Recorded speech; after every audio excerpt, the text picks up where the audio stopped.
생각을 해봐요. 게으른 놈이 시기심까지 있어.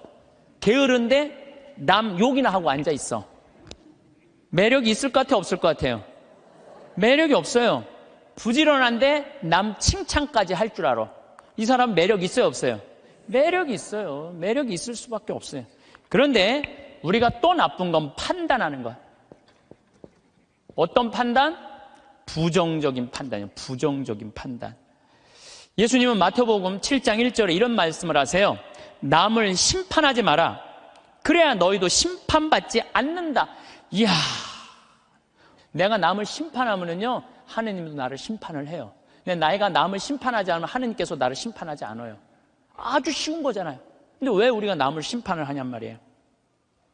너는 어찌하여 형제의 눈 속에 있는 티는 보면서 내 눈 속에 있는 들보는 깨닫지 못하느냐. 저는 이게 평생의 내 숙제였어요. 남의 눈에 있는 티끌을 볼 것이냐, 내 눈에 있는 들보를 볼 것이냐. 참 예수님, 반갑습니다. 우선 기도 바치고 강의 시작하도록 하겠습니다. 성부와 성자와 성령의 이름으로.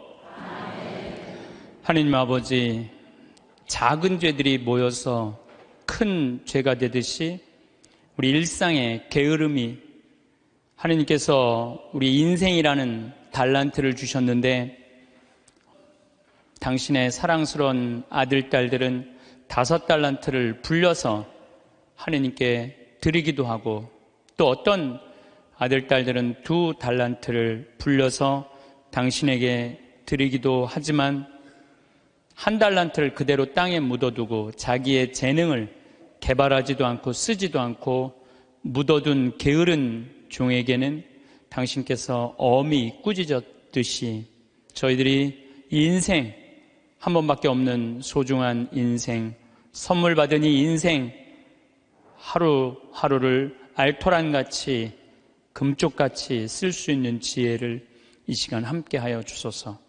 영광이 성부와 성자와 성령께, 성부와 성자와 성령의 이름으로 아멘. 참 예수님, 네, 우리가 게으름에 대한 얘기를 했어요. 그래서 사람은 부지런해야 돼요. 성실하고. 그럴 때 그 부지런함이 쌓여서 나중에 누리는 행복이 큰 행복이 됩니다. 그런데 게으른 데다가 시기심까지 있다. 그럼 이게 참 몹쓸 사람 중에 하나가 일은 안 하면서 남 잘 되는 꼴 못 보는 사람. 이런 사람들, 이게 참 문제가 많은 거예요. 여러분들 우리나라 속담에 이런 얘기가 있죠. 사촌이 땅을 사면 축하해줘야지 왜 배가 아파요. 저는 아예 이런 말이 대한민국에 없었으면 좋겠어요. 우리는 이런 말을 해줬으면 좋겠어요. 사촌이 땅을 사면 축하해줘야 된다. 이런 말이 있었으면 좋겠어요. 요즘 중국 사람들이 맨하탄을 다 사요. 맨하탄을. 얼마 전에도 7억 달러짜리 맨하탄 상징 건물 하나 샀다고 그러더라고요. 근데 맨하탄에 건물을 사는데 그렇게 대기업가도 사지만 뉴욕에 사는 중국 사람들 40명이 모여갖고요. 40명이 돈을 모아요. 돈을 모아갖고 건물 하나 사는 거예요. 건물을 사갖고 거기에 이제 새 들어 사는 우리나라 사람들, 무슨 베트남 사람들, 또 멕시코 사람들, 이런 사람들을 어떻게 내보내냐면 세를 전부 다 올려요. 그럼 세를 감당을 못하니까 다 나가잖아요. 그럼 중국 사람들한테 다 주는 거예요. 그래갖고 자기네들끼리 상권을 형성하는 거죠. 그래서 그걸 우리가 화교 그런 지역을 그러잖아요. 차이나타운이라고 그러잖아요. 차이나타운. 중국이요, 여러분들 해외에 나가 있는 중국 사람들이 3,500만 명이 나가 있대요.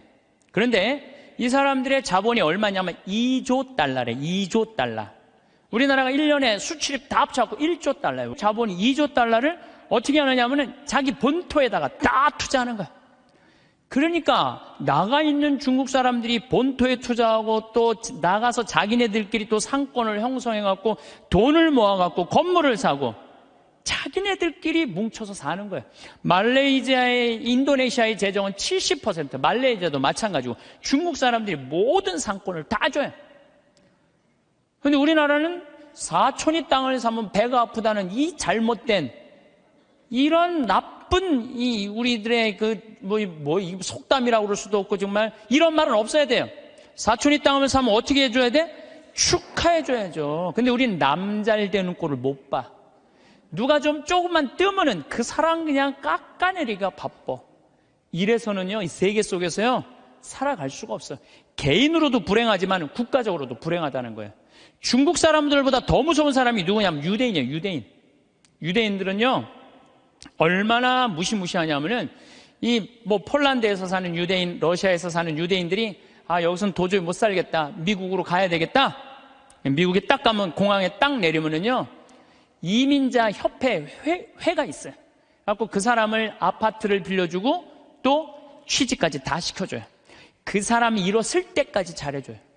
근데 우리나라는 공항에 딱 어리삐리하고 도착하면은 이거 그냥 갖고 싸들어온 돈 다 등쳐먹기 바빠. 이게 너무 큰 차이가 나는 거예요. 그러니까 지금 미국의 주요 백화점은 누가 다 쥐고 있냐면 유대인이 다 쥐고 있어요. 유대인이 다 쥐고 있는데 유대인들은 자기 백화점에 입점을 누구 제일 먼저 받느냐면 유대인이 만드는 물건분들 제일 먼저 받아들여요. 그러니까 얘네들이 잘 살 수밖에 없죠. 그 유대인들이 그래갖고 돈을 모으잖아요. 그럼 자기 돈은 누구한테 맡기냐? 유대인 은행에 갖다 맡겨요.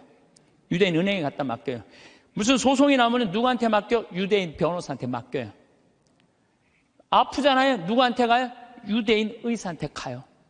그러니까 이 유대인들은요, 어느 정도냐면은, 이 미국의 부의 한 50%를 유대인이 쥐고 있대요. 그 중에 미국 부자의 30%는 유대인이래요. 철저하게 민족끼리 돕는 거예요. 사촌이 땅을 사면 배가 아픈 게 아니라 사촌이 땅을 살 수 있도록 도와주는 거죠. 시기심이 없는 거죠, 시기심이. 우리 시기심이 너무 많아. 이 출애굽기 22장 24절에서 25절을 보면 너희가 나의 백성에게 너희 곁에 사는 가난한 이에게 돈을 꾸어 주었으면 그에게 채권자처럼 행세해서도 안 되고 이자를 물려서도 안 된다. 너희가 이웃의 겉옷을 담보로 잡았으면 해가 지기 전에 돌려주어야 한다. 이게 유대인들은요, 민족끼리는 서로 책임진다. 이게 철저해요. 근데 우리나라 사람들은 제가 외국에 나가보면요, 다 개인적으로는 잘 살아요. 근데 다 같이 모여갖고 건물 샀다는 얘기는 한 번도 들어본 적이 없어. 예. 우리가 이게 안 되는 거예요. 개인적으로는 특출나지만은 이게 서로 축복해주는 게 안 되는 거죠. 미국에 7대 영화사가 있는데 이 중에 6개가 유대인이에요. 6개가 파라마운트, MGM, 워너브라더스, 유니버설, 21세기 폭스, 다 유대인이 만든 영화사예요. 할리우드의 모든 건, 디즈니, 월트 디즈니만 미국 사람 거예요. 근데 이 월트 디즈니도 CEO가 20년 동안 유대인이 하고 있어요. 그러니까 황도말을 낳는 건 다 유대인이 쥐고 있는 거야. 그러니까 얘네들이 영화에서 나오는 돈들, 배우도 유대인을 쓰고, 무슨 시나리오 작가도 유대인을 쓰고, 감독도 유대인이고, 영화 배급사도 유대인이고, 그러니까 다 같이 사는 거예요. 자기네들이 돈이 이렇게 생기잖아요? 그럼 이 돈을 또 미국에 있는 유대인들은 어디다 보내냐? 본토에 보내요. 이스라엘, 팔레스타인 이쪽으로 보내는 거예요. 그러니까 서로 협력해서 사는 거죠. 잘 나가는 사람 시기하면요, 분열이 일어날 수밖에 없어요. 근데 성당에서도 하다못해 주일학교 하나를 운영해도요, 이게 깨지는 경우가 시기심 때문에 깨져요. 시기심 때문에. 성당도 왜 깨져? 전 총회장단하고 후임 총회장들하고 서로 시기심 때문에 성당도 깨지는 거예요. 시기심이 참 많아요. 하나님께서 양을 바친 아벨의 제물은 받고 곡식을 바친 카인의 제물을 받지 않자 어떻게 해요? 카인이 아벨을 죽이잖아요. 시기심 때문에 그러는 거예요. 시기심 때문에. 사무엘 이서의 이 상권의 18장 7절에 보면은 지금 PLO, 이스라엘 맨날 테러하는 걸 PLO라고 그러잖아요. 이게 팔레스타인이에요. 팔레스타인. 근데 옛날에도 2000년 전에도 3000년 전에도 이 성서에는 필리스타인이라고 써있어요. 필리스타인 있었어요. 얘네들이 맨날 유대인들하고 싸웠어요. 골리앗한테 맨날 그냥 지고, 근데 다윗이 나와갖고 팔레스타인들을 다 쳐 죽여요. 그래서 완전히 사울이 그냥 완전 왕권이 굉장히 강화가 돼요. 근데 다윗이 싹 들어오니까 이스라엘 처녀들이 속을 들고 춤을 추면서 이런 노래를 해요. 사울은 수천을 쳤고 다윗은 수만을 쳤네. 이 얘기를 듣고 사울이 살짝 미쳐요. 뭐가 생기냐면 시기심이 생기기 시작하는 거야. 그래서 다윗을 죽이려고 그래. 끊임없이 죽이려고 그래. 끊임없이 죽이려고 그러고 하다못해 딸 미가를 다윗한테 줘요. 사위야, 사위. 그런데도 죽이려고 그래요. 결국은 그 능력 있는 다윗은 사울 곁을 떠나요. 사울 곁을 떠나니까 사울이 훌륭한 장수를 잃어버렸잖아요. 훌륭한 장수를 잃어버린 필리스틴하고 싸우다가 마지막에 다 죽고 자기만 남아요. 어떻게 했겠어요? 스스로 자기 배를 칼로 자기 자살해요. 자살. 다윗을, 그 능력 있는 다윗을 자기 옆에 왕으로 데리고 있었다면, 시기심을 가지지 않고 데리고 있었다면 아마 사울은 이스라엘 처음으로 통일한 왕으로서의 그 대단한 명성을 누렸을 거야. 근데 그놈의 시기심 때문에 모든 걸 다 잃어버리는 거죠. 여러분들, 우리들 다 마찬가지예요. 여러분들 가만히 보면요, 뭐 때문에 우리가 깨지는, 교회 분열도 시기심 때문에 깨지는 거예요. 오죽했으면은 예수님께서 최후의 만찬 끝나고 제자들의 발을 씻겨주고 난 다음에 마지막 기도가 뭔지 알아요? 거룩하신 아버지, 아버지께서 저에게 주신 이름으로 이들을 지키시어 이들도 우리처럼 하나 되게 해주십시오. 예수님 마지막 기도도 뭐야? 분열이 일어나지 않고 하나가 되길 바라는, 하나를. 근데 성당에서 내가 주일학교 이렇게 보면은 한 20명, 30명 교사들이 있으면 내가 또 이뻐하는 교사가 있잖아요. 그 이뻐하는 교 한 명만 이뻐하면요, 나머지 한 15명이, 20명 다 적이 돼버려. 딱 반으로 나눠줘요. 그래서 누구 이뻐할 수도 없어. 그놈의 시기심 때문에. 사랑도 못하는 거야. 그놈의 시기심 때문에. 사랑도 못해, 사랑도. 사도 바울은 고린토전서 1장 10절에 교회 분열을 걱정하면서 이런 편지를 써요. 모두 합심하여 여러분 가운데 분열이 일어나지 않게 하십시오. 여러분이 저마다 나는 바오로 편이다, 나는 아폴로 편이다, 나는 계파 편이다, 나는 그리스도 편이다 하고 말한다는 것입니다. 그리스도가 갈라지셨다는 말입니까? 분열이 얼마나 심했으면 이런 말까지 했겠어요. 시기심으로 생긴 분열은요, 공동체를 망가뜨려요. 마음 안에 시기심이 있는 사람은요, 평화로울 수가 없어요.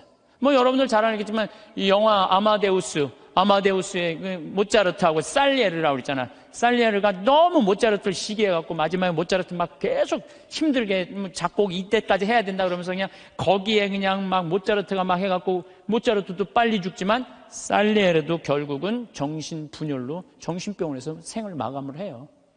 그러니까 남을 축하해주는 사람은요, 복을 받는데요, 남 안 되게 시기하는 사람은요, 그만큼 고통을 겪는 거예요. 친구가 성공하거나 사회에 승진하면 축하해주는 넓은 아량이 있어야 돼요. 남 시기한다고 내가 행복한 게 아니에요. 남 부러워한다고 내가 행복한 게 아니에요. 나는요, 달리기를 정말로 못해요. 정말로 초등학교 때 뛰면 꼴등이야. 막 쭉 뛰어도 꼴등이야. 얼마나 이놈들이 빠른지. 난 정말로 달리기를 못했어요. 초등학교 때. 그리고 나는 참 그림을 못 그렸어요. 제가 이렇게 뭐 옛날엔 그림의 필요성을 별로 몰랐는데, 뭐 외국에 다니고 뭐 미술관에 다니다 보면 막 뭐 얘네들이 막 고흐 막 이런 애들이 그림 그리는 거 보면요, 내 마음 안에서 막 예술혼이 막 불타요. 그래갖고 막 집에 와갖고 막 도화지도 사고 크레용도 사갖고 집에 와서 막 그림을 그려요. 동창 신부들 오면 내가 보여줘요. 이 그림 어떠냐? 그러면은 동창 신부들이 이구동성을 하는 얘기가 조카가 그린 거냐? 조카가. 난 내가 그린 건데. 한 7살 정도 애가 내 그림을 보고 안 웃는 사람이 한 명도 없었어요. 명작이지, 보고 웃는 거 보면은. 그런데 수준은 조카가 그린 그림이냐. 난 그림을 참 못 그려요. 또 나는 수학을 참 못해요. 중학교를 안 다녀서 그런지 전 중학교를 안 다니고 검정고시를 봤거든요. 그래서 수학을 못해요. 고등학교 올라가도 이해가 안 되더라고요. 지금 나는 그래서 지금 학교 다니면서 수업 시간에 자는 애들 다 느낌 아니까, 걔네들 느낌 아니까 이해가 돼요. 왜냐하면 이해가 돼야지 수업 도저히 알아듣지를 못하니까. 난 수학을 정말로 못했어요. 수학을. 근데 내가 맨날 나는 왜 달리기를 못하지? 나는 왜 이렇게 키가 조그마지? 나는 왜 수학을 못하지? 나는 왜 그림을 못 그리지? 맨날 이런다면 난 불행한 사람일 거예요. 나는 그런 걸 못 가졌지만 난 뭐가 줘요? 목소리가 좋잖아요, 나는. 네, 목소리가 좋잖아요. 저는 제가 목소리 좋은 거 어렸을 때 어떻게 알았느냐면 애들이 막 발표할 땐 다 시끌시끌해요. 근데 내가 일어나고 발표하면 다 조용해요. 그러니까 이게 귀가 확 들리나 봐요, 귀가. 그리고 제가 왜 목소리 좋은 줄 아느냐면은 사복을 입고 내가 음식점에 가서 음식을 시키면요, 많은 분들이 나한테 이렇게 물어요. 내가 사복을 입었으니까 내가 누군지 어떻게 알아요? 근데 내가 음식을 딱 시키면요, 저한테 딱 하는 말이 있어요. 혹시 성우시냐고. 그러니까 내가 생긴 게 잘생겼어, 키가 커, 뭐가 있어. 딱 목소리만 듣고 혹시 성우시냐고. 그래서 수도 없이 들어요. 성우시냐는 얘기를 정말 많이 들어요. 그리고 내가 그 음향 박사님이 제 목소리를 분석을 해줬어요. 신부님 목소리는 톤이 높은데 굵대는 거예요. 톤이 높고 굵으면요, 똑같은 단어를 얘기해도 내 말은 귀에 꽂힌다는 거예요. 내 말을. 그러니까 내가 이렇게 평화방송에 이렇게 신부님들 나와서 쭉 강론하시잖아요. 수임들 강론하시잖아요. 강의하시잖아요. 내용을 들어보면 내가 받아 적을 정도로 내용이 좋아요. 근데 그분들한테 단점이 뭐냐면은 예수님께서는 부활하셔갖고 3일 만에 오셔갖고 성령을 보내셔갖고 승천을 뭐 하셔갖고 제자들이 뭐, 그러니까 정말로 듣기 좋은 내용인데 톤이 거의 같고 목소리 톤이 낮기 때문에 집중이 안 되는 거예요. 근데 난 한마디라도 예수님께서 부활하셔갖고 또 다시 오셔서 승천하셔갖고 성령, 그러니까 단어 하나하나가 똑같은 말인데도 목소리 때문에 제가 받는 이득이 너무너무 많아요. 그러니까 저는 중학교, 고등학교 때도 미사 해설하고 독서하고 뭐 신학교 때도 무슨 뭐 세미나 발표하고 이럴 때 제가 목소리 좋은 걸 저 자신도 알아요. 그래갖고 내가 서품 받을 때 난 다른 거 달리기 잘해달라고 나 기도한 적 없어요. 서품 받을 때 뜀 잘 뛰게 해달라고 그런 적도 없어요. 나는 누워서 이 재단에 엎드려갖고 주님한테 딱 2가지 부탁했어요. 강론 잘하게 해달라고, 또 하나는 글 잘 쓰게 해달라고. 신부가, 나는 신부 중에 키 큰 신부 별로 소용없다고 생각해요. 아니, 복음 선포하는데 키가 무슨 상관이야. 네. 그리고 난 생긴 것도 그렇게 중요하다고 생각하지 않아요. 제가 그 보좌 신부 때 굉장히 15,000명, 16,000명 본당에 보좌 신부를 했었어요. 그러면은 저 뒤에 있는 분들은 내 얼굴이 안 보여요. 그러니까 미사참여 뒤에 하시는 분들은 끝까지 내 얼굴을 몰라, 1년 내내. 근데 그분들이요, 10년 후, 20년 후 와갖고 내 목소리 딱 들으면요, 목소리가 생각이 안 되는 거예요. 목소리만 좋으면 됐지, 뭐 키 커서 뭐해. 그렇지 않아요? 그러니까 과연 내가 받은 게 뭘까? 내가 받은 게 뭘까? 여기 계신 분들 하느님께서 하나씩 다 주셨어요. 다 주셨어요. 신부님 전 받은 게 정말 아무것도 없는 것 같은데요, 밥 잘하는 것도 재능이에요. 밥 잘하는 것도. 나는 우리 이 주방장님, 우리 생태마을의 주방장님 있는데 정말로 음식을 맛있게 해요. 그러니까 그냥 최고의 주방장이 되는 거잖아요. 얼마나. 청소 잘하는 것도 나는 재능이라고 생각해요. 정리 정돈 잘하는 사람. 우리 조카가 얼마 전에 여자 조카랑 밥을 먹는데 자기가 대학 다닐 때 고등학교 졸업하자마자 빌딩 청소한 사람이 있어요. 1,000억을 넘게 벌었대요. 자기는 항상 정리하는 걸 너무너무 좋아했대요. 빌딩을 정리하고 나면 기분이 너무너무 좋다는 거예요. 그래갖고 그렇게 해서 자기가 1,000억이 넘는. 그러니까 우리가요, 여러분들 자녀들 가운데 너무 비교하면 안 돼요. 우리 애가 너는 왜 수학경시대 1등을 못 해왔냐? 너는 왜 사법고시 합격을 못 해왔냐? 왜 달리기 잘하는 애가 왜 수학경시대 1등을 해야 돼? 달리기만 잘하면 되지. 그렇지 않아요? 여러분, 유현진 선수한테 지금 사법고시 합격해오라고 그러면 유현진 선수 사법고시 합격해올 수 있어요? 유현진 선수 뭘 잘해? 공 잘 던지나요? 하나만 잘하면 돼요. 또 지금 사법고시 합격한 애한테 너 메이저리그 갖고 공 던지라, 메이저리그 입구에도 못 가요. 사람이요, 다. 그러니까 제가 생각하기는 지 멋이 없어서 그래.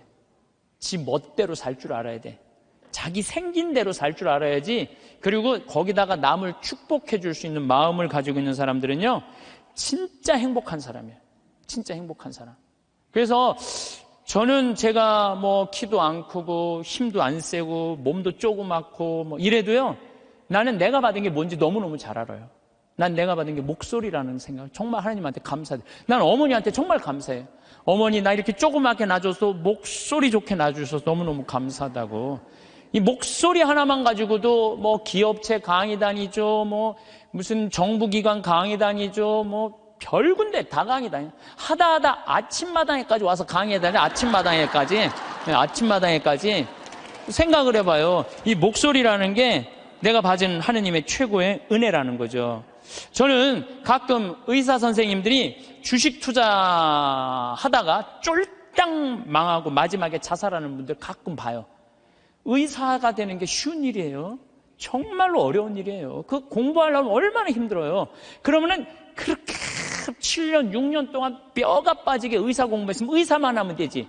주식 투자는 왜 해? 그렇지 않아요? 그러니까 자기가 잘할 수 있는 걸 계속 하는 게 제일 중요한 거예요. 그런데 이상한 데다가 방향을 돌리면은요, 망하는 거예요. 뭐 아까 잠깐 강의 들어오기 전에 보니까 어떤 영화 배우가 25년 동안 버는 거 쫄딱 망했대. 영화 배우는 연기만 잘하면 돼요. 다른 거 이상한 거 하다가 되게 망하는 게 자기가 잘할 수 있는 걸 안 해서 그래. 자기가. 그러니까 여러분들 자녀들 가운데서도 공부만 해야 된다는 거, 이 머릿속에 이거 빼세요. 공부 빼고는 나머지 다 잘하는 애들 많아요. 공부 빼고. 그런데 나머지 다 잘하는 건 그건 소용없어. 수학하고 영어만 잘하면 돼. 이게 대한민국의 불행에, 제가 지난주에도 말씀드렸지만은 대한민국의 불행으로 가는 길이에요. 불행으로 가는 길이에요. 그래서 자기가 잘할 수 있는 일을, 내가 포크레인 저 잘해요. 포크레인 정말 잘해요. 내가 뭐 하루 종일 포크레인 가지고 황토 집 질 때도 포크레인으로 지는 황토도 잘 개요. 근데 내가 포크레인 하면서 깨달은 게 뭐냐면 아침부터 밤 6시, 7시까지 하는데도 하나도 안 지겨워. 10시간을 여러분들 공부하라고 그래봐요. 나 아마 미칠 거예요. 10시간 공부하라고 그러면. 근데 포크레인을 10시간 하면 그냥 하나도 안 지겨워. 시간 가는지도 모르고. 일이라는 게요, 내가 재미가 있고 몸에 이렇게 탄력이 붙으면요, 일처럼 재미난 게 없어요. 그러니까 여러분들 자녀들 중에 혹시 몸은 튼튼한데 머리가 안 되는 애들은 생태마을에 한번 도전해 보세요. 예. 저는 우리 생태마을이 지금 여주도 나는 고등학교 졸업한 아이로 하고 싶어요. 여주도. 그리고 아프리카 자카란다도 그 농장도 고등학교 졸업한 아이들 파견하고 싶어요. 그 가끔 50살, 60살 되신 분들이 전화해. 거기 생태마을 취직하고 싶다고. 지금 우리 생태마을은 50살, 60살 천지야, 천지 지금. 예. 우리가 이 세대 교체가 필요한 거. 50살 넘은 분들은 하지 마세요. 예. 예. 대신 누굴 보내? 자녀를 보내, 자녀. 몸은 튼튼하나 머리가 안 돌아가는 애들, 이런 애들 꼭 좀 보내주시기를 바라겠습니다. 여러분들, 남을 축복해주는 일은 참 즐거운 일이에요. 시기하지 않고 남을 축복해주는 건 참 즐거운 일이에요. 그래서 저는 우리 후배들이 막 강론자라고 이러면 너무 기분이 좋아요. 나 우리 생태마을에 이제 부관장 신부들이 3분이 이제 지금 왔다 갔는데, 저는 이제 강의는 내가 하지만 미사 강론은 부관장 신부님들이 되게 해요. 너무 강론을 잘하세요. 그러니까 사실 제가 강의하는 거에 많은 부분들은 부관장 신부들이 강론하는 걸 듣고 내가 그걸 갖고 여기서 하는 거예요. 그래서 내가 부관장 신부들한테 손을 꼭 잡고 너무 고마워. 나한테 이런 재료를 제공해줘서 너무너무 고마워. 참 이렇게 후배 신부들이 강론 잘하는 거 보면 기분이 너무 좋아요. 그것도 막 사목 잘하면은 막 박수 쳐주고 싶고. 그럼 내가 행복해요. 근데 저놈 새끼 봐라, 나보다 강론을 잘하네? 이때부터 불행해지는 거예요. 남을, 내가 조금 능력이 모자라도 잘하는 사람을 이렇게 칭찬해 줄 때 나도 행복하고 너도 잘 살고 나도 잘 사는 거야. 중국 애들이 지금 본토는 뭐 하느님 안 믿어갖고 엉망이지만 나가 있는 중국 사람들은 대단하거든. 유대인은 말할 것도 없고, 유대인들은 말할 것도 없고. 나는 우리나라가요, 사촌이 땅을 사면 축하해 준다. 아예 사촌이 땅을 사면 배가 아프다. 이 말 아예 없었으면 좋겠어. 오늘 이후부터 우리는 아예 사촌이 땅을 샀어? 그래. 축하해주는 그런 문화가 난 이루어졌으면 참 좋을 것 같아요. 그런데 생각을 해봐요. 시기심이 게으른 놈이 시기심까지 있어. 게으른데 남 욕이나 하고 앉아 있어. 매력이 있을 것 같아요? 없을 것 같아요? 매력이 없어요. 부지런한데 남 칭찬까지 할 줄 알아. 이 사람 매력 있어요? 없어요? 매력이 있어요. 매력이 있을 수밖에 없어요. 그런데 우리가 또 나쁜 건 판단하는 것. 어떤 판단? 부정적인 판단이에요. 부정적인 판단. 예수님은 마태복음 7장 1절에 이런 말씀을 하세요. 남을 심판하지 마라. 그래야 너희도 심판받지 않는다. 이야, 내가 남을 심판하면은요, 하느님도 나를 심판을 해요. 근데 내가 남을 심판하지 않으면 하느님께서 나를 심판하지 않아요. 아주 쉬운 거잖아요. 근데 왜 우리가 남을 심판을 하냔 말이에요. 너는 어찌하여 형제의 눈 속에 있는 티는 보면서 내 눈 속에 있는 들보는 깨닫지 못하느냐. 저는 이게 평생의 내 숙제였어요. 남의 눈에 있는 티끌을 볼 것이냐, 내 눈에 있는 들보를 볼 것이냐. 여러분들은 이 대한민국에 보면은요, 남의 티끌은 기가 막히게 끄집어내요. 남의 티끌은. 근데 우리는 어떻게 해? 자기 눈에 있는 들보는 안 보는 거야. 텔레비전을 보면은요, 이 세상에 다 죽일 놈만 있는 것 같아. 죽일 놈만. 다 때려 죽일 놈만 대한민국에 사는 것 같아. 그래요? 대한민국이 그렇게 막 때려 죽일 놈만 살아요? 저는요, 얼마 전에 내가 좋아하는 우리 최경남 신부가 또 해준 얘기예요. 자기가 조용필 콘서트를 갔다 왔대요. 감동받았대요. 너무너무 정말로 프로페셔널이 저거구나. 우리 신부들도 저런 마음으로 사목을 하면은 정말로 사목이 잘 될 거란 얘기를 하면서 나한테 기가 막힌 얘기를 해주더라고요. 조용필 씨가 1982년 비련이라는 못 찾겠다 꾀꼬리라는 4집, 이 4집을 냈는데 비련이라는 그 노래가 있대요. 그런데 시골 병원에 지적장애아가 8년 동안 14살짜리 먹은 여자애가 울지도 않고 웃지도 않는 거야. 그런데 얘가 비련이라는 노래를 듣고 울기 시작하는 거야. 14살짜리가 막 울더래요. 그러니까 병원에서 난리가 난 거죠. 8년 동안 웃지도 않고 울지도 않던 애가 비련이라는 노래로 눈물을 쫙 흘리니까. 그러니까 부모도 미치죠. 내 애가 감정 표현하니까 얼마나 행복하겠어요. 그래갖고 그 병원에서 연락을 한 거예요. 조용필 씨한테. 제발 우리 병원에 한 번만 와갖고 야, 손 한 번만 잡아줘라.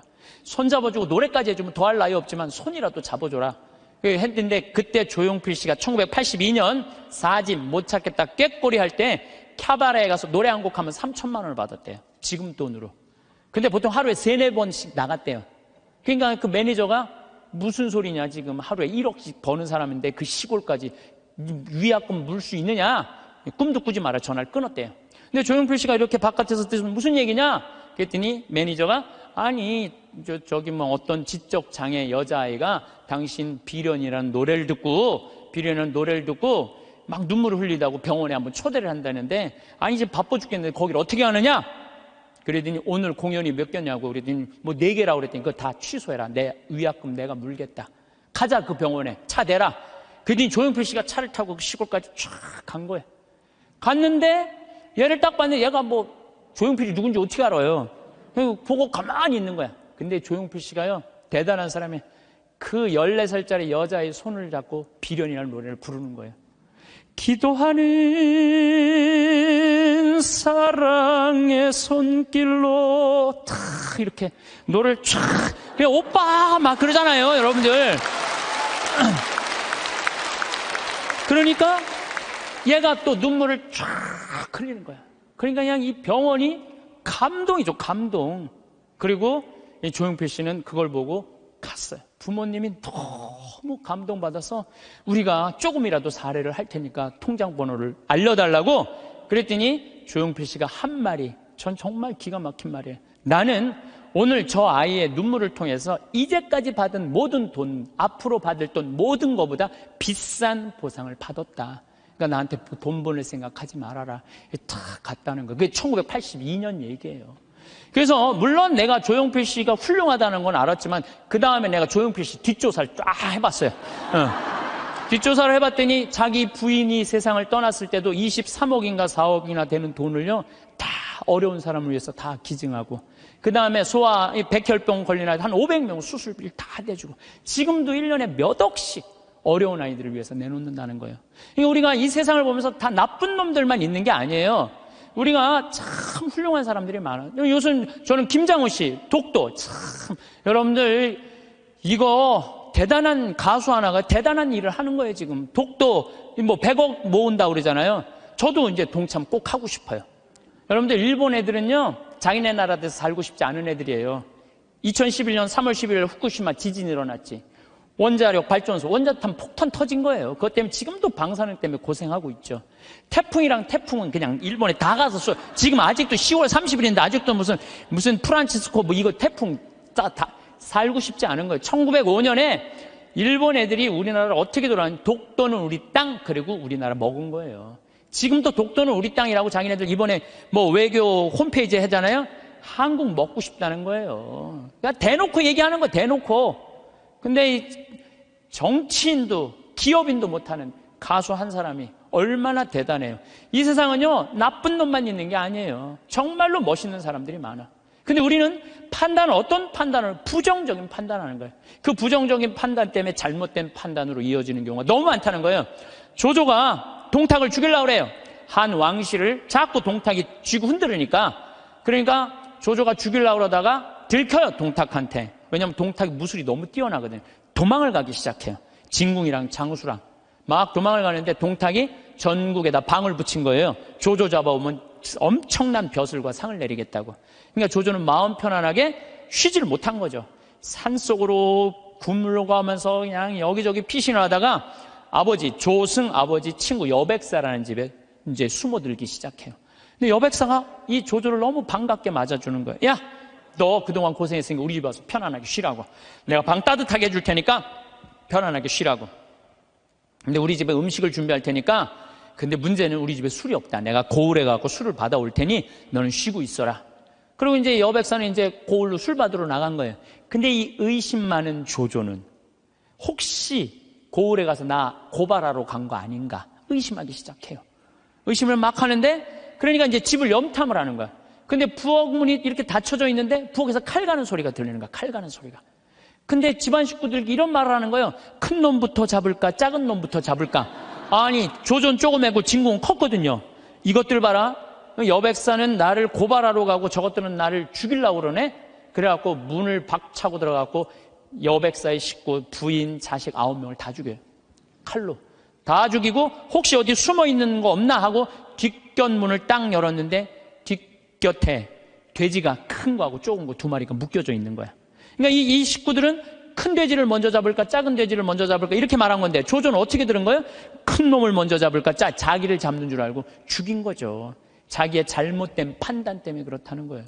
여러분들 우리가 정말 판단이 다 옳아요?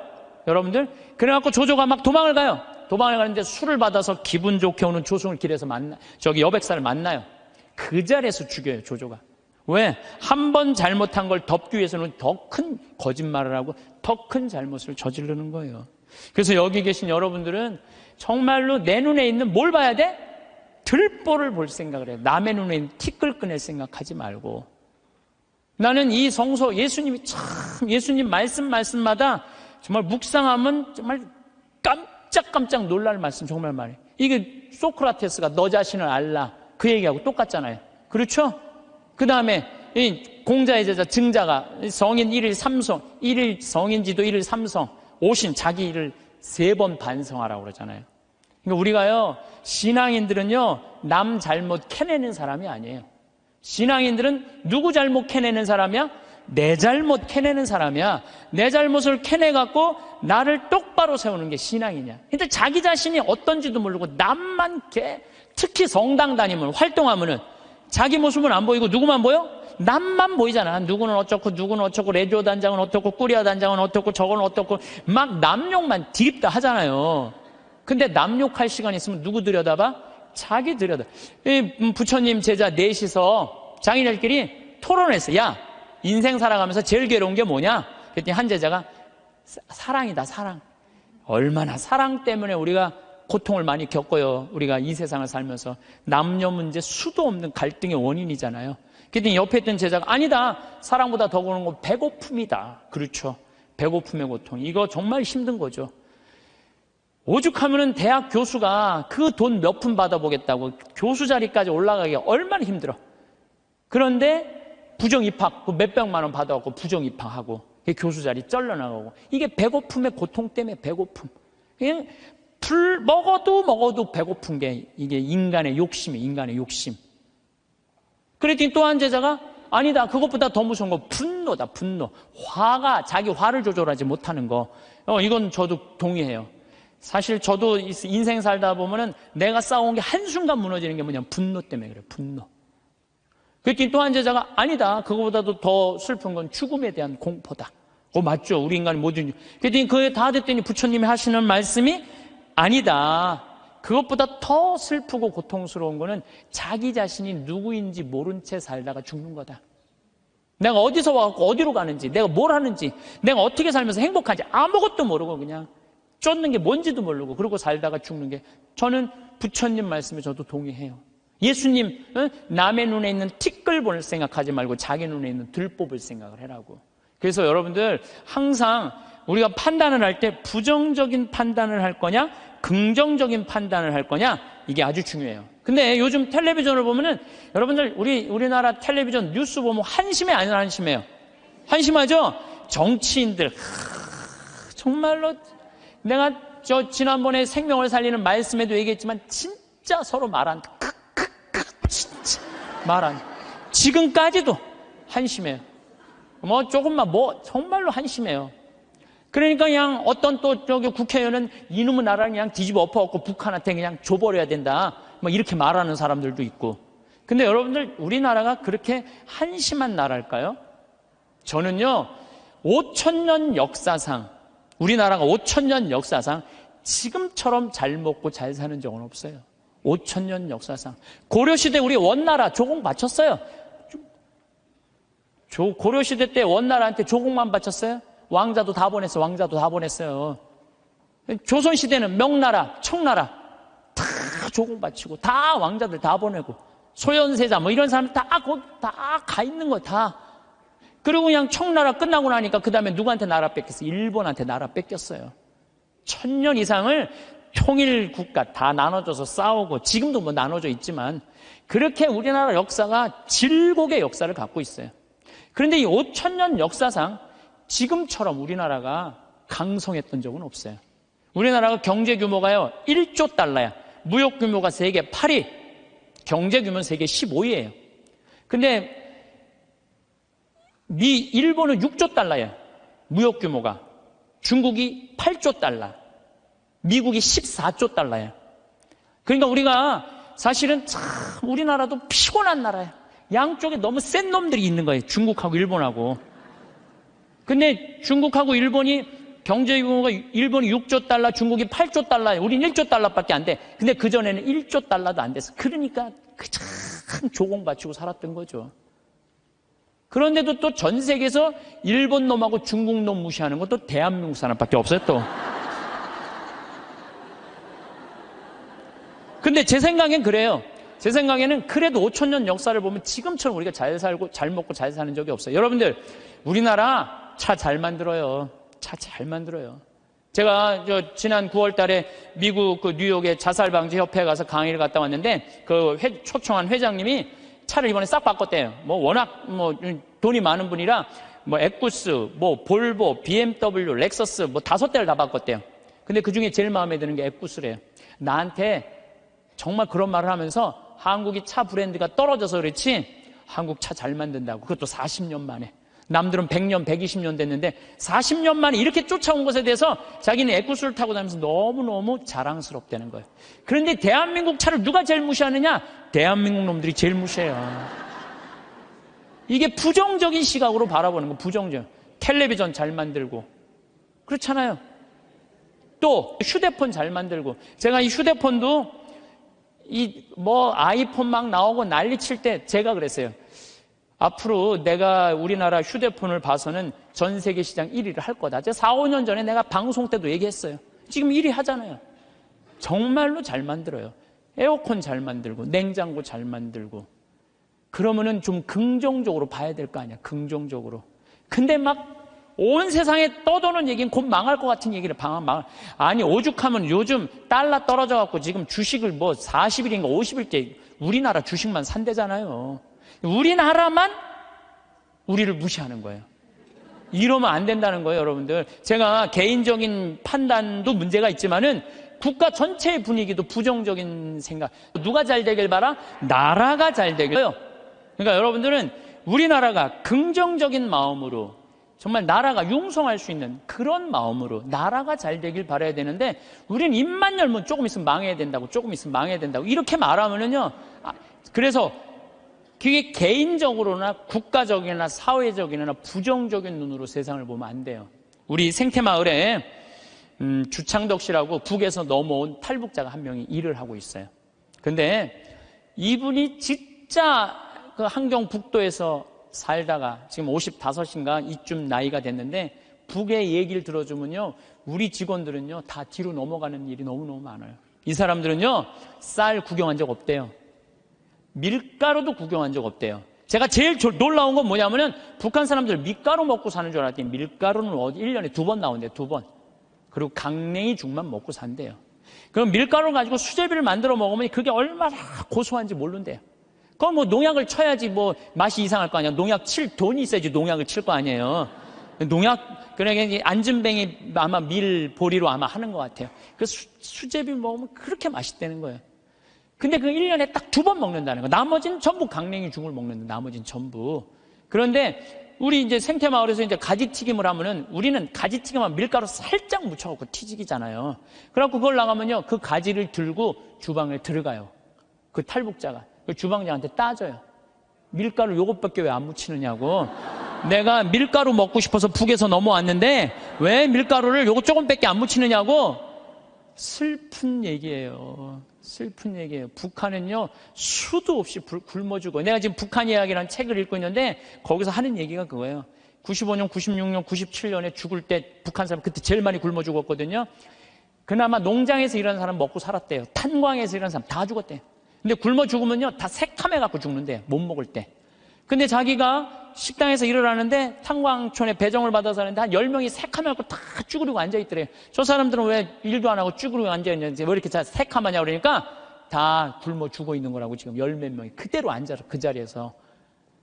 참, 북한 얼마 전에 뭐 6명 넘어갔던 분들 다시 한국으로 보냈잖아요. 그분들 내가 쭉 읽어봤어요. 북한 가면 어떻게 대우할 줄 알고. 아파도 병원 한번 가본 적도 없고 그냥 고통이란 고통을 다 겪고 그리고 온 거예요.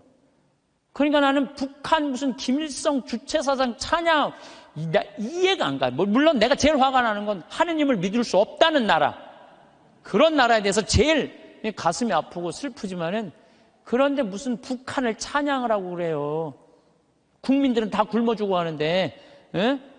그냥 여기 뭐 대통령이라는 그 수령, 우리 또 얼마나 웃기냐면, 우리 직원들은 김정은이가 말이야 백성들 굶어 죽이고 그러면요 그 사람이 딱 일어나고, 김정은이가 뭡니까? 위대하신 수령아바이 김정은이죠. 또 이렇게 얘기를 해요. 그럼 우리 직원들이 그래, 위대하긴 개뿔이 뭐가 있냐고, 국민들 다 굶어 죽이고 뭐가 위대하냐고. 그러면은 그분이 그래, 그건 또 맞는 말입니다. 또 이런다. 근데 더 슬픈 건 뭐냐면은, 이분이 왜 탈북을 했느냐면 자기 딸하고 같이 해서, 딸은 지금 간호학과 대학을 다니고 있는데 자기 아들이 관절염이었대요. 부인은 심장병이고 그거 고치고 싶어서 탈북을 한 거예요. 그래갖고 이제 돈을 우리 생태마을에 이제 돈을 조금씩 좀 모아갖고 좀만 기다리면은 자기 가서 데리고 올 텐데 안 기다린 거야. 이 아들하고 부인이 이번 여름에 압록강을 건넌 거예요. 압록강을 건넜는데 기다렸는데 연변에서 만나는 사람이 못 만났다고 전화가 온 거예요. 아니 그냥 우리 생태마을에서 저녁에 밥을 먹으면 얼굴이 하얘갖고 아주 이만 다 죽어가더라고. 그래서 내가 물어봤어. 왜 그러느냐고. 뭐 주창덕 형제. 그랬더니 하는 말이, 아니 북에서는 건너갔다는 소식이 왔는데 연변에서 못 만났다는 거야. 그래서 내가 비행기표 끊어주고 돈 주고 가서 찾아와 봐라. 자식 아들하고 부인 소식을 모르니까 일이 손에 잡히겠어요? 찾아와 봐라. 그래갖고 갔다 왔는데 결국은 못 찾고 자기만 넘어가다가 죽은 거죠. 물에 빠져서 압록강 너 죽은 거예요. 여러분들 지금 대한민국 사람들은요 호강에 요강을 타고 있는 거예요. 지금 여러분들이 남한에 태어난 게 얼마나 정말로 감사한 거예요. 지금 북한에 그래도 지금 신앙을 하는 게 1%도 된대요. 숨어서 신앙생활하는 비율이 1%가 된다는 거. 우리 천주교하고 개신교하고 있다는 거예요. 지금도 그들이 정말로 마음 편안하게 하느님께 찬양 드리고 영광 드릴 수 있는 거, 통일이 돼야 돼요. 뭐 여러 가지 이유로도 통일이 돼야 되지만은 그 안에 이 정말로 신앙의 빛을 전해줄 수 있는 통일이 돼야 되는 거예요. 우리 대한민국은 이렇게 보면은요, 참 부정적인 시각이 너무 많은 것 같아요. 여러분들 정말로 한국은요, 정말로 행복한 나라예요. 정말로. 요즘 나는 한국에 이렇게 외모로 평가하는 경향이 참 많아. 잘생기면 다 오케이야. 키 크면 다 좋고. 뭐 남자는 키가 커야 돼. 키가 키 개뿔 뭐 키가 크 뭐가 좋아요. 이 기장 저기 막 기지나 많이 들어가지. 키 큰 게 뭐가 좋아. 그냥 이쁘면 다 용서해. 이쁘면 다 용서해. 이쁘면 다 용서해. 그래서 가끔 이렇게 말하는 사람들이 있어요. 내가 사람 하나 제대로 볼 줄 안다. 척 보면 안다. 그게 여러분들 자기 발목을 잡는 거예요. 뭐 확실한 얘기는 아니라고 그러지만 떠도난 얘기에 이제 하버드 대학에 스탠포드 부부가 가갖고 허름한 옷을 입고 하버드 대학 총장실에 가고 나 좀 여기 아들이 죽었거든요. 16세 하버드대 다니다가. 그래갖고 나 여기 좀 기증하고 싶다. 좀 총장을 만나게 해주라. 너무 허름하니까 이 수위가 당신 같은 사람이 뭘 기증하냐? 안 만나게 해줘요. 그래갖고 이 사람이 이 샌프란시스코 사람인데 아주 철도로 돈을 버는 사람이야. 아니 저 하버드 대학에서 우리 돈을 기증을 안 받느니 차라리 우리가 그냥 여기다가 대학을 하자. 그래갖고 생긴 대학이 스탠포드 대학이라는 거예요. 지난번에 산호세 강의 갔을 때도 스탠포드 대학을 지나가 봤는데 어마어마하게 전왔더라고. 대학이 아니라 거의 뭐 궁전같이 전왔더라고요. 그래서 그 하버드 정문에는 이런 말이 써 있대요. 사람을 외모로 판단하지 말라라는 글귀가 있대요. 예. 죄로 가는 길은 내 눈에 있는 들보 볼 생각은 안 하고 남의 눈에 있는 티끌 끄집어낸 이런 사람들이 죄로 가는 거예요. 그러니까 여러분들 남 판단하지 마세요. 남 평가하지도 마시고 남 비난하지도 말고 판단하고 난 다음에 비난하지도 말고 똥 묻은 겨 묻은 겨 비웃는다는 그런 우리 속담도 있듯이 자신의 잘못된 점을 되돌아보는 일이 우리가 중요한 거예요. 특히 신앙인들은 남 누구 어떻고 이거는요. 이 사도 바오로가 남을 해치는 말은 입 밖에도 내지 말라고 그러잖아요. 남을 해치는 말은. 근데 우리가 그냥 이게 몸에 배 있어. 남한테 흠이 되는 말 한마디를 해더라도 우리가 정말로 이거 조심하고 두려워해야 되는데 이게 안 되는 거야. 생각을 해봐요. 게으른 데다가 시기심까지 있는데도 판단을 부정적으로 해. 이 사람 이거 쓸 데가 있는 사람이야, 쓸 데가 없는 사람이야. 쓸모가 없는 사람이야. 여러분들 뒤집어서 이렇게 생각해봐요. 성실하고 남 칭찬할 줄 알고 긍정적으로 모든 세상을 바라볼 줄 아는 사람. 이런 사람 죄 질 것 같아, 안 질 것 같아요? 죄 안 져요. 이 작은 것들이 모여서 큰 죄가 되는 거예요. 작은 것들이 모여갖고 큰 죄가 되는 거예요. 그래서 저는 우리 교우들이 살면서 항상 긍정의 에너지가 사람을 사랑하고 칭찬해주고 평생의 설계가 돼 있는 그런 분들이 됐으면 좋겠어요. 우리가 정말로 죄로 가는 길은 욕심이에요. 욕심. 욕심은 다음 시간에 이어서 하도록 하겠습니다. 영광송 바치겠습니다. 성부와 성자와 성령의 이름으로 아멘. 영광이 성부와 성자와 성령께, 성부와 성자와 성령의 이름으로 아멘. 감사합니다. 황창연신부님의 행복특강 죄에 이르는 길 2부에서는 시기 질투에 대해도 말씀하셨는데 시기 질투를 하는 게으르고 욕심 많은 사람들의 이야기도 함께 하셨죠. 그와 반대로 부지런하고 남을 칭찬하는 매력적인 사람에 대해서 말씀하셨는데 매력적인 사람이 되는 방법에는 여러 가지가 있습니다. 방법을 공유드립니다. 자신감을 키우기. 자신감은 매력의 핵심입니다. 스스로를 믿고 긍정적인 사고방식을 유지하세요. 긍정적인 태도 유지하기. 긍정적인 사람들은 다른 사람들에게 좋은 에너지를 전파합니다. 웃고 감사하는 마음을 가지세요. 청결과 외모 관리. 단정한 외모와 청결한 상태를 유지하면 첫인상이 좋아집니다. 자신의 스타일을 찾고 꾸미는 데 신경 쓰세요. 좋은 매너와 예의. 다른 사람을 존중하고 배려하는 태도는 큰 매력 요소입니다.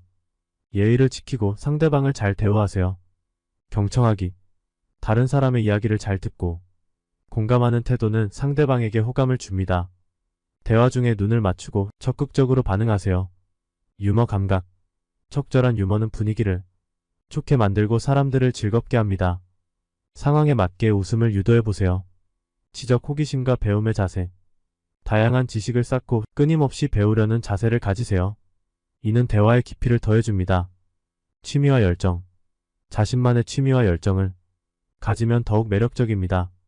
좋아하는 일을 통해 활력과 행복을 느끼세요. 정직함과 신뢰성. 정직하고 신뢰할 수 있는 사람은 항상 호감을 받습니다. 약속을 지키고 진실된 태도로 사람들을 대하세요. 감사와 겸손. 작은 일에도 감사하는 마음을 가지세요. 겸손한 태도는 사람들에게 좋은 인상을 남깁니다. 이러한 요소들은 생활 속에서 실천하면 자연스럽게 매력적인 사람이 될 수 있을 것입니다.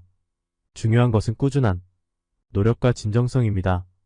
오늘도 건강과 평온이 함께 감사합니다.